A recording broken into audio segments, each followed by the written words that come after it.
नमस्कार दोस्तों। तो आज मैं फिर आपके लिए लेके आया हूँ एक साई-फाई मूवी जिसका नाम है फिंच। तो मूवी की शुरुआत में हमें प्लेनेट अर्थ दिखाया जाता है जो कि अब रहने लायक नहीं बचा है, क्योंकि सूरज से निकलने वाली किरण अब इतनी तेज हो चुकी हैं कि उन्होंने अर्थ की जो ओजोन लेयर होती है उसी को मिटा दिया है। तो अब पूरी पृथ्वी जलने लगी है। अब यहीं हमें एक बंदा दिखाया जाता है जिसका नाम फिंच होता है। फिंच को एक बीमारी होती है जिसे हम टीबी कहते हैं, और उसके पास उसके दो कंपेनियन होते हैं जिसमें उसका एक खुद का बनाया रोबोट भी होता है और एक उसका कुत्ता होता है जिसका नाम गुडियर होता है। अब फिंच बेसमेंट में रहकर अपनी लाइफ बिताने लगता है क्योंकि वो एक रोबोटिक इंजीनियर है, तो नई खोज करता ही रहता है। अब आज वो अपने लिए खाना ढूंढने आया है, तो जब वो एक मार्ट में होता है तो बाहर की रोशनी इतनी तेज होती है कि वो अपना सूट पहने हुए होता है। उसका जो ये सूट होता है वो उसे यूवी लेयर से प्रोटेक्ट करके रखता है। अब जब वो मार्ट से सामान लेकर निकल रहा होता है तभी वो पीछे मुड़कर देखता है तो उसे पता पड़ता है कि पीछे तो बहुत तेजी से तूफान आ रहा है। वो फटाफट से अपना ट्रक लेकर आगे की ओर भागने लगता है और जैसे तैसे बच बचाकर वो अपने बेसमेंट में आकर छुप जाता है। अब वो अपने घर आकर अपने डॉग को खाना खिलाता है और अपने रोबोट को आराम करने देता है और वो अपनी बाकी की रिसर्च पूरी करने लगता है। उसका भी एक नया इन्वेंशन था कि वो जैसे तैसे एक रोबोट बना ले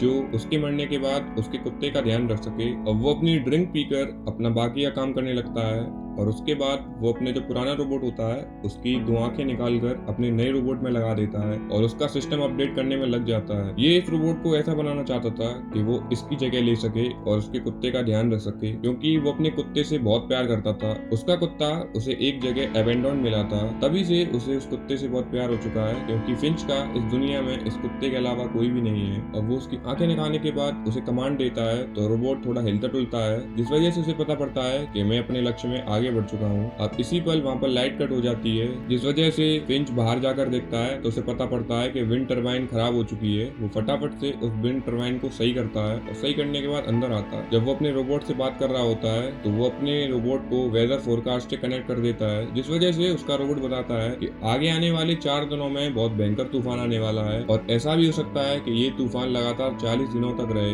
यानी कि अब फिंच के पास ज्यादा समय नहीं था। अगर वो यहाँ रहता तो वो वैसा ही मारा जाता जैसे और लोग मारे गए। तो वो यहाँ से निकलने का प्लान बनाता है। अब वो बाकी का बचा हुआ काम करता है और अपने रोबोट को और भी चीजें सिखाता है, जैसे कि चलना, बोलना, बात करना, और अपने कुत्ते को उसको दिखाता है और उससे कहता है कि तुम्हारा मेन काम है इसका ख्याल रखना। अब वो उसका आधा सॉफ्टवेयर अपडेट कर पाता है क्योंकि उसके पास टाइम नहीं होता है और वो फटाफट से अपना सामान बांधकर अपनी आरवी में बैठकर वहां से निकल जाता है। अब हालांकि उसका रोबोट इतना ज्यादा एडवांस नहीं हो पाया था, लेकिन फिर भी वो इतना होशियार था कि वो बेसिकली सारे काम ही कर लेता था। और वो तीनों लोग अपनी उस वैन में बैठकर आगे निकलने लगते हैं। उनका प्लान था कि वो जैसे जैसे सैन फ्रांसिस्को पहुंच जाए, क्योंकि कहीं ना कहीं फिंच को लगता था कि यहाँ पर अभी भी जीवन संभव है। तो उनकी मंजिल अब सैन फ्रांसिस्को ही थी। वो थोड़ा आगे जाते हैं तभी वो पीछे मुड़कर देखते हैं तो उन्हें पता पड़ता है कि पीछे बहुत तेजी से तूफान आ रहा है। वो अपनी आरवी को बहुत तेज भगाते हैं और हालांकि वो उस तूफान से बच तो गए थे, लेकिन तभी वो एक शहर में आकर रुक जाते हैं जहाँ पर वो शहर बिल्कुल सुनसान था। वो अपने रोबोट को नई नई चीजें सिखा रहा था और दुनियादारी के बारे में बता रहा था। अब वो लोग ऐसे बात कर ही रहे होते हैं तभी वो देखते हैं कि वो तूफान वापस से उनकी ओर बढ़ रहा है, यानी कि अब उनके पास भागने तक का भी टाइम नहीं है। तो फिंच फैसला करता है और अपने आरवी को वहीं खड़ा कर देता है और उसके चारों टायरों पर एक एक रस्सी बांध देता है। अब फिंच थकने लगा था क्योंकि उसे टीबी था, तो उसकी मदद जेफ करता है। अब बाद में जब तूफान आता है तो वो सारी चीजों को उड़ा देता है, लेकिन उस आरवी वैन की एक तार लगी हुई थी जिस वजह से वो उड़ नहीं पाई और ये लोग सेफ बच गए। अब जब तूफान ढल जाता है तो वो बाहर आकर देखता है तो उसे पता पड़ता है कि उसकी आरवी का तो टायर ही खराब हो गया है। अब उनके पास एक स्पेयर टायर तो था लेकिन जैक नहीं था, तो जो जेफ होता है वो एक हाथ से उस आरवी को उठा देता है, जिस वजह से फिंच उसके टायर को चेंज कर देता है। फिंच ये देखकर हैरान हो जाता है कि उसने जो रोबोट बनाया है वो कितना बलशाली है। और वो लोग आगे बढ़ना चालू करते हैं और अभी तो उनकी मंजिल बहुत दूर थी। तभी वो एक पेट्रोल पंप पर आकर रुकते हैं जहाँ पर फिंच खून की उल्टियां करने लगता है। उसका रोबोट उससे पूछता है कि तुम्हें कुछ बीमारी है क्या, तो वो उसे बता देता है कि हाँ मुझे टीबी है और मेरे पास अब ज्यादा समय नहीं है। जिस बात को सुनकर कहीं ना कहीं जेफ के अंदर इमोशन वाली फीलिंग जागने लगी थी, क्योंकि उसने वो रोबोट बनाया ही ऐसा था जो उसकी जगह ले सके। इसके बाद वो उससे फिर कहता है कि मेरे मरने के बाद मेरे डॉग का ख्याल रखना। अब वो लोग आपस में बात कर रहे होते हैं तो फिंच आराम करने लगता है और जेफ बाहर जाकर जो गाड़ी होती है उसमें बैठ जाता है। वो रोबोट सोचता है कि इसको चलाया कैसे जाए, तो वो फटाफट से उसको ऑन कर देता है और आगे ले जाकर उसे ठोक देता है। ये देखकर फिंच खड़ा उठता है और उसे ऐसा करते हुए देख बहुत हंसने लगता है। जब वो बाहर आता है तो उसे यूवी रेस के बारे में बताता है और अपना हाथ उसे बाहर निकाल कर दिखाता है तो उसका हाथ तुरंत जल जाता है। ये देखकर जेफ उसे अंदर ले जाता है। अंदर ले जाकर उसे उसका सूट पहनाकर दोबारा उसी वैन में बिठा देता है। अब वो लोग वैन में बैठकर दोबारा से आगे बढ़ने लगते हैं और फिंच फाइनली उसको गाड़ी दे देता है जिससे कि वो गाड़ी चलाना सीख जाए। अब रात हो जाती है और वो लोग एक जगह आकर रुकते हैं जहाँ पर ऊपर नॉर्दर्न लाइट्स दिखाई देती हैं, जो कि सीन देखने में बहुत ही प्यारा लग रहा था। इसके बाद जेफ सवाल करता है फिंच से कि क्यों ना हम रात में ड्राइव करें, क्योंकि सुबह तो सूरज की रोशनी होती है और बहुत तेजी से गर्मी भी होती है। तो फिंच उससे कहता है कि रात में ड्राइव करने में कोई दिक्कत नहीं है, लेकिन तुम्हें पता होना चाहिए कि जो भूखे लोग हैं, जो छुपे हुए रहते हैं, वो रात में ही निकलते हैं और अगर उन्होंने तुम्हें पकड़ लिया तो वो तुम्हें खाने के लिए मार भी देंगे। ये कहकर वो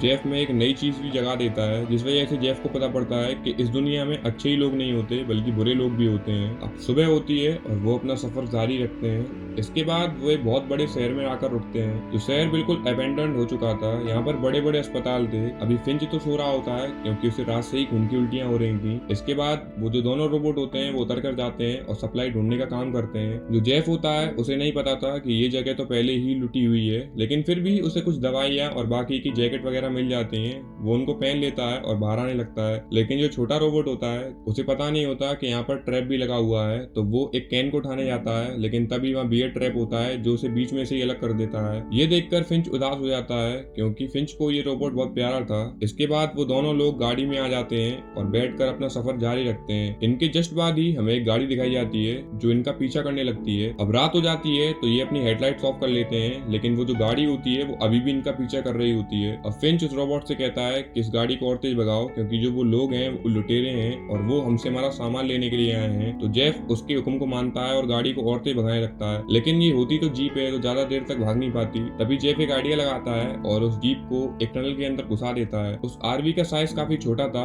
जिस वजह से वो उस टनल के अंदर जा नहीं पाई और उसका सोलर पैनल टूट जाता है। ये देखकर फिंच बहुत नाराज हो जाता है और जेफ के ऊपर गुस्सा करने लगता है। अब वो लोग थक हार कर सो जाते हैं। फिर दोबारा से सुबह होती है और वो लोग अपना सफर दोबारा से जारी करते हैं। इस बार फिंच उठ भी नहीं पाता क्योंकि अब उसकी बीमारी और बढ़ रही थी। अब वो एक जगह आकर रुकते हैं तो जो रोबोट होता है वो देखता है कि उसके विंडशील्ड पर एक तितली आकर बैठ गई है। वो फटाफट से फिंच को उठाता है और उसे बताता है कि देखो ये क्या है। तो फिंच को ये एहसास होता है कि वो अब एक ऐसी जगह आ गया है जहाँ पर ओजोन लेयर अभी भी है। जब वो गाड़ी से बाहर उतर कर देखता है तो वो सीन देखकर हैरान हो जाता है क्योंकि उसने 10 साल के बाद ही सूरज की धूप देखी थी। वो वहाँ बैठकर एंजॉय करते हैं। इसके बाद जो रोबोट होता है वो कहता है कि अब हमें सैन फ्रांसिस्को जाना चाहिए क्योंकि ये सही वक्त है जाने के लिए। पर लेकिन फिंच कहता है कि ये सही वक्त नहीं है क्योंकि अब मैं मरने वाला हूँ। ऐसा बोलते ही उसके मुंह से खून की उल्टी हो जाती है और वो बेहोश हो जाता है। अब वो रोबोट फिंच को उठाकर उस आरवी में रख देता है और देखते ही देखते थोड़े टाइम बाद फिंच खत्म हो जाता है। फिंच के मरने के बाद उसके कुत्ते को पता लग गया था कि अब कोई भी नहीं है, तो वो